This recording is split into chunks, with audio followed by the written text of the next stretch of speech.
qué lugar ocupa Irán, la antigua Persia, en el Antiguo Testamento, en las profecías bíblicas de los tiempos que estamos viviendo.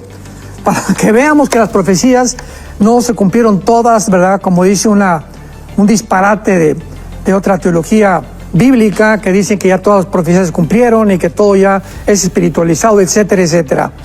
Cuando nosotros encontramos en el Antiguo Testamento, yo le podría llamar la plataforma de todas las profecías bíblicas en los últimos tiempos, la estatua de Nabucodonosor en el capítulo 2 de Daniel. Rápidamente Nabucodonosor tuvo un sueño de una estatua inmensa que tenía la cabeza de oro, el pecho y los brazos de plata, el vientre de bronce y las dos piernas de la estatua. Esto se encuentra en Daniel capítulo 2, del 37 al 45, los que lo quieran seguir, para no leerlo uno por uno. Lo estoy resumiendo todo. Entonces, esta estatua, el Nabucodonosor manda que alguien la interprete.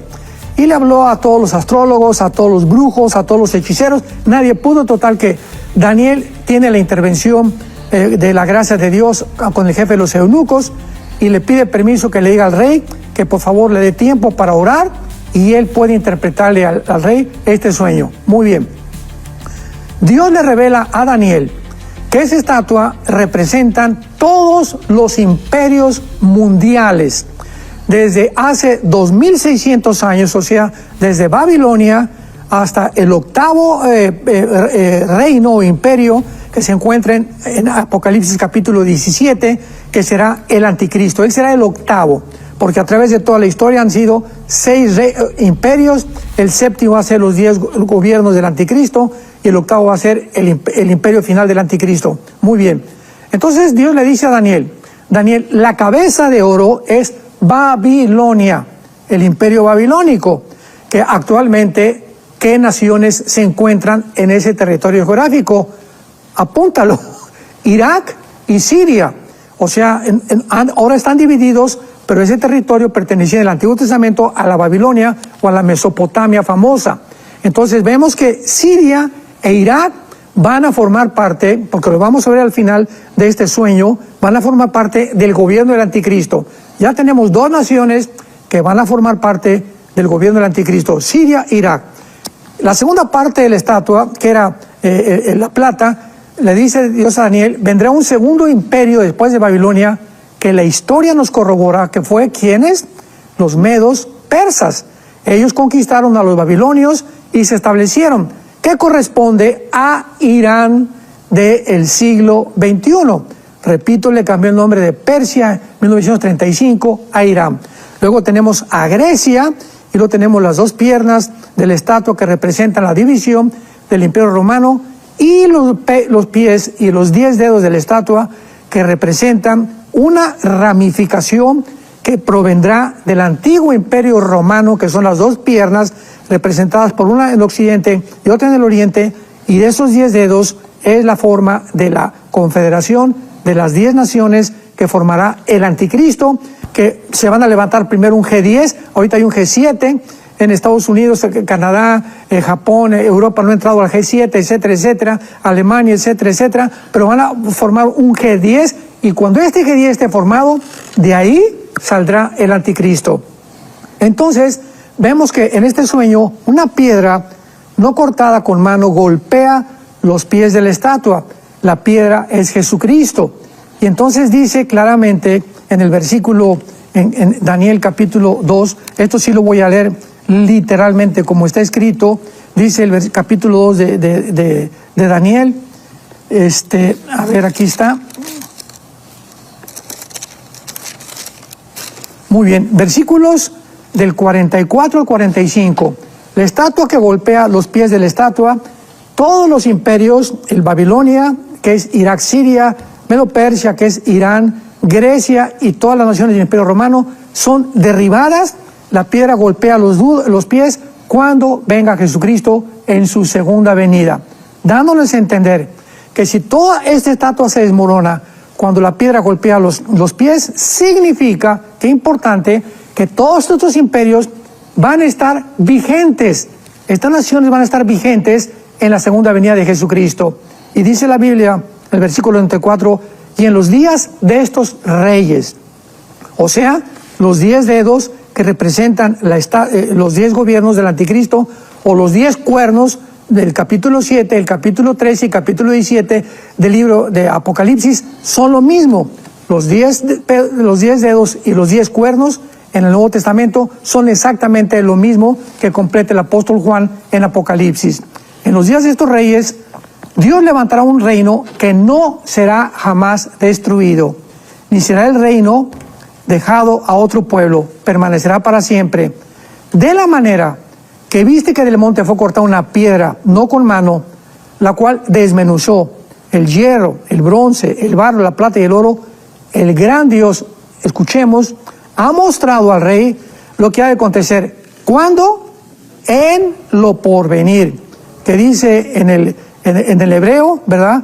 Ashar Asharit, y el sueño es verdadero y fiel su interpretación. Aquí nos muestra claramente la Biblia que Irán va a formar parte del gobierno final del anticristo. Y lo queremos corroborar en Apocalipsis capítulo 13, en la bestia que sale del mar y que el apóstol Juan describe con 7 cabezas, 10 cuernos y sobre sus cabezas un hombre blasfemo. Apocalipsis 13, versículo 2. Y la bestia que has visto es semejante a un leopardo. El leopardo, en Daniel capítulo 7, representa a el imperio griego. O sea, todo el cuerpo de la bestia, o sea, va a formar parte de las antiguas naciones que formaron en la división de la muerte de Alejandro el Magno, el imperio griego. Alejandro el Magno muere y se divide el imperio griego en Egipto, en Siria, en Turquía y en Macedonia. Estas 4 naciones van a estar vigentes, unidas también al anticristo. Entonces ya tenemos Siria, tenemos Irak y tenemos a Turquía. Claramente a Egipto dice a Daniel 11, 40 al 45 que va a ser destruido por el anticristo. Se va a enojar por alguna razón contra Egipto, pero va a dejar formar parte del gobierno del anticristo Egipto. Pero ya tenemos estas naciones muy claramente y sus pies como de oso. En Daniel 7, el oso representa, y no lo estoy interpretando yo, vea el capítulo 7 de Daniel, y ahí mismo dice al final quiénes son nuestros imperios. El oso representa a Irán, y la boca como de león, el león representa a Babilonia, o sea, a Irak. Juan, 600 años después que escribió Ezequiel, completa el cuadro, amplía el cuadro con más detalles para nosotros en el siglo XXI. Como dice Apocalipsis, dichosos y felices los que leen y entienden las palabras del libro del Apocalipsis, porque el tiempo está cerca. Así que esta es una explicación bíblica clara, ¿verdad? Indubitable, de una forma inequívoca, que Irán, pase lo que pase, va a sobrevivir. O se va a volver a armar, pero algo va a suceder. Irán no van a poderlo destruir, porque va a formar parte del imperio final del anticristo. Irán ha financiado desde que en el 2005 del siglo XXI, finalmente decidieron de que Gaza fuera independiente, que Israel se saliera, y entonces le entregaron a un gobierno llamado Al-Fatah, al presidente Mahmoud Abbas, que todavía es el presidente de Gaza, el gobierno de Gaza. Muy bien. Pasaron 2 años, 2005, sacaron a todos los judíos de Gaza. Israel dijo, ustedes independícense, ustedes gobiernen. Sacaron todo. Israel había dejado gimnasios, había dejado edificios, había dejado clínicas, había dejado hospitales. Y cuando salieron en el 2005 los judíos de Gaza, los palestinos quemaron absolutamente todo. Pues dijeron, no queremos que nada huela a judío. Veamos la ideología para entender del odio del Islam hacia el Estado de Israel. Entonces, en el 2007 forman un grupo militar llamado Hamas, que significa los violentos o la violencia. Y entonces Yasser Arafat se une para formar este grupo en Egipto, para entrenarlo, y se fueron a Irán.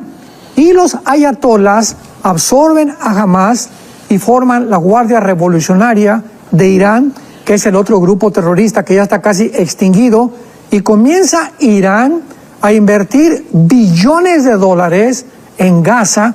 Pues ya vimos los más de 500 kilómetros de túneles que hicieron en lugar de gastarlo en comida y hospitales y clínicas para los palestinos, lo invirtieron en túneles con el propósito de hacer túneles y que algún día pudieran meterse a destruir el Estado de Israel. Entonces Israel comienza a descubrir esto, Hamas, Hezbollah, grupos terroristas, después vienen los Hutis en Yemen, en la península arábica, financiados también por Irán, y además viene Qatar, que Qatar se une a Irán y Qatar comienza a mandar billones de dólares, ¿a dónde creen? A la Universidad de Harvard, en Boston, Massachusetts, a la Universidad de Harvard, a la Universidad de Columbia, en Nueva York, a Princeton, a Yale, a las principales para infiltrar Estados Unidos con la ideología islámica. Y así vemos que comienza este financiamiento por todo el Medio Oriente para poder tratar de controlar no solamente la ideología y imponer la religión del Islam y la ley Sharia, sino también que Estados Unidos fuera infiltrada, porque anteriormente todo casi Sudamérica, escuchen esto, fue infiltrado por Irán, principalmente algunos gobiernos como Chile, ¿verdad?, como Bolivia, que fueron infiltrados por los gobiernos de Irán, mezclándose con maestros universitarios, diciendo que venían a enseñar y por debajo del agua introducir y adoctrinar a la juventud con el Islam. Así que Irán es realmente una amenaza mundial que tenían que de alguna forma impedir que terminara la fabricación de las bombas atómicas. Para que podamos formarnos una idea más amplia de cuál es la manzana, cuál es el pastel que todas las naciones del mundo quieren, es el petróleo. Y como el petróleo se encuentra entre Arabia Saudita, entre Irak y entre Irán, entre estas tres naciones, casi el 70% de las reservas petroleras del mundo se encuentran ahí. Entonces a Europa no le conviene, ¿verdad?, que el Medio Oriente esté bajo el control del Islam. A Rusia tampoco le conviene, a China tampoco le conviene, a Estados Unidos tampoco le conviene.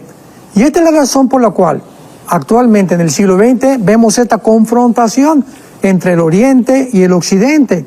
Ya Estados Unidos tiene que ir al Oriente a tratar de aplacar o impedir, porque también Estados Unidos se puede quedar sin petróleo. Y ahora Europa también tiene que, como el canciller alemán hace 3 días, reconociendo que tiene que hacer algo, porque ya vieron de una forma tardía, desgraciadamente, el único que actuó fue Israel para proteger realmente el petróleo, que aunque no hay petróleo debajo de sus tierras de Israel, tal vez vayan a encontrarlo más tarde. Pero esto es increíble lo que está sucediendo. Pero el conflicto, la manzana de la discordia, el pastel es el petróleo, y todas las naciones, dice la Biblia en Apocalipsis capítulo 16, en la guerra famosa del Armagedón o la batalla del Armagedón, se reunirán en el Medio Oriente. ¿Por qué? Por la ambición, ¿verdad?, por querer controlar el petróleo y de alguna forma impedir que Israel tampoco forme parte de este tesoro negro, como ellos le llaman. Después de los ataques de los Hutis, ¿verdad?, de Yemen, el 9 de diciembre, las más grandes compañías navieras anunciaron que detendrían el comercio en el Mar Rojo, porque eso es otra cosa bíblica también. En Ezequiel capítulo 38, y esto ya viene, qué bueno que me acordé de esto, en Ezequiel capítulo 38 nosotros encontramos que también formando parte de los gobiernos del anticristo, aquí se describe una invasión del norte de Israel en contra de la nación de Israel, pero viene del norte la invasión. Y esto es importante porque se escribe otra vez a Persia, Ezequiel 38, versículo 5, que es Irán. O sea, corroborado por todos lados que Irán va a formar parte de la Tercera Guerra Mundial y se vendrá contra Israel. Cus y Fud, que son las naciones de Sudán y de Etiopía, que están junto al Mar Rojo. Así que esto es impresionante, ¿verdad? El Mar Rojo se encuentra en Arabia Saudita del lado oriental, y tenemos a Sudán y Etiopía del lado occidental. Entonces el Mar Rojo está controlado por los Hutis y ellos quieren bombardear cualquier barco que pueda estar atacando a Israel. Así que Irán no solamente tiene el control del Golfo Pérsico, sino también del Mar Rojo, que también pasa por ahí un 30% casi el petróleo naviero. La compañía naviera de Suiza, la compañía naviera danesa, la compañía francesa y la compañía alemana, Hapag-Lloyd de Hamburgo, tienen intereses multimillonarios en el Mar Rojo. O sea, estamos en un punto que podemos de una forma concluir en la historia en la que ya ninguna nación puede aislarse de las demás. Esto fue lo que ya Trump acaba de descubrir. Vamos a hacer América grande otra vez, Estados Unidos, mátense, hagan lo que quieran. Ya descubrió que no se puede. Tenemos que intervenir, Europa tiene que intervenir, Estados Unidos tiene que intervenir, Canadá tiene que, Europa, todo, China, Rusia, todos los intereses económicos y políticos en el mundo están centrados en el territorio bíblico que la Biblia profetizó hace más de 2500 años, que es el Medio Oriente. Las naciones que están disque apoyando que los palestinos tengan un territorio dentro de Israel, saben perfectamente bien, y los mismos árabes lo saben, y los mismos palestinos lo saben, que los mismos Hamás y los mismos palestinos no quieren dos estados dentro de Israel, quieren el pastel entero, quieren todo el Estado de Israel. Así que esto es una utopía, esto es algo completamente fantasioso, es algo que nunca se va a cumplir en la historia. ¿Por qué? Porque el día que se cumpla, pues Israel ya tiene contados completamente sus días, porque Israel no puede vivir dentro de su territorio con su vecino que lo ha amenazado de muerte continuamente. Entonces, el presidente Barack Obama perdonó a Irán y le dejó que siguiera haciendo las centrifugadoras, produciendo el plutonio. Vino Joe Biden y descongeló muchos dinero que tenía Irán para que siguieran con las centrifugadoras. Y viene el presidente Trump y le dice a Irán, ¿sabes qué? Pues ya no vas a producir más plutonio, pero toda la crisis vino desde el presidente Barack Obama, porque fue el primero que le dio la puerta abierta, no vislumbró, no quiso vislumbrar, porque no están ciegos, ¿verdad? O sea, repito, son intereses políticos y económicos. Sabían perfectamente bien que si seguía centrifugando el uranio, Irán iban a producir la bomba atómica. ¿Y por qué lo hicieron? Bueno, el presidente Obama fue el primer anti-norteamericano. Dijo, Estados Unidos no es un país cristiano, es el primer presidente que lo dice. Y luego el presidente Biden, que es su discípulo del presidente Barack Obama, confirmó la política del presidente Obama en el Medio Oriente. Viene Trump, destruye todo esto y comienza a incendiarse el mundo.